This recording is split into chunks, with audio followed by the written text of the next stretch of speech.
आज की दुनिया के दोस्तों, आपने अपने जीवन में इस प्रकार की कथाएं अवश्य सुनी होगी कि एक बार जब मारी गर्मी की चील अंडा छोड़ रही थी और हर जीव जंतु की जबान बाहर निकल आई थी, तो बेजू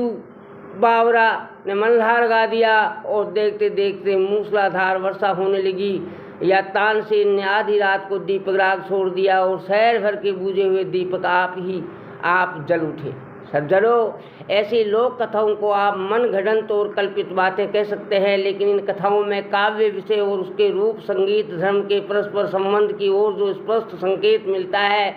उसकी किसी प्रकार की अवहेलना नहीं की जा सकती है। और यही कारण है कि किसी महान कवि की किसी रचना के बारे में कभी इस प्रकार की बात सुनने में नहीं आई कि कविता का विषय तो श्रृंगार रस का है और शब्द भक्ति रस के प्रयुक्त किए गए हैं।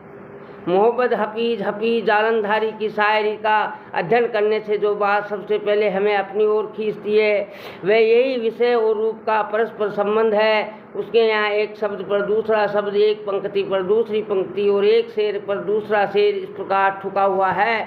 और आगे बढ़ता हुआ मिलता है, मानो किसी चित्र पर बड़ा पर्दा सरक रहा हो। और जब पूरा चित्र हमारे सामने आता है तो जाना पहचाना होने पर भी हम उसमें कुछ ऐसा नहीं अर्थ, नया प्रसंग और नया सौंदर्य नजर आने लगता है कि हम इस पर नज़र हटाना पसंद नहीं करते। नए और पुरानेपन के इस समन्वय से हफीज ने अपने यहाँ जो निरालापन पैदा किया है, वह आधारित है उसके छोटे संगीत धर्मी छंदों के चुनाव पर, जिसके लिए उसने हिंदी छंदों का भी सहारा लिया है। सज्जनों,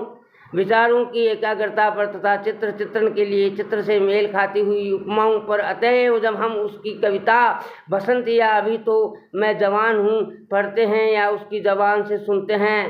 तो हम पर एक विचित्र सी मस्ती और उन्माद छा जाते हैं। जलवा ए शहर के विषय वस्तु की ओर ध्यान दिए बिना केवल शब्दों के उतार चढ़ाव में ही ऐसा मालूम होता है कि जैसे नींद में डूबा हुआ पूरा संसार जाग उठा हो और एक अंतिम अंगड़ाई के साथ सारी शीतलता को परे झटक कर दिनचर्या के लिए तैयार हो रहा हो। तारों भरी रात सुनते समय न केवल पूरे विश्व को सो जाने का विश्वास हो जाता है, बल्कि स्वयं सुनने वाला पर निंद्रा आक्रमण करने लगती है। और जब हम बरसात सुनते हैं तो लगता है वर्षा ऋतु में हम किसी बारा की सैर कर रहे हैं। झूला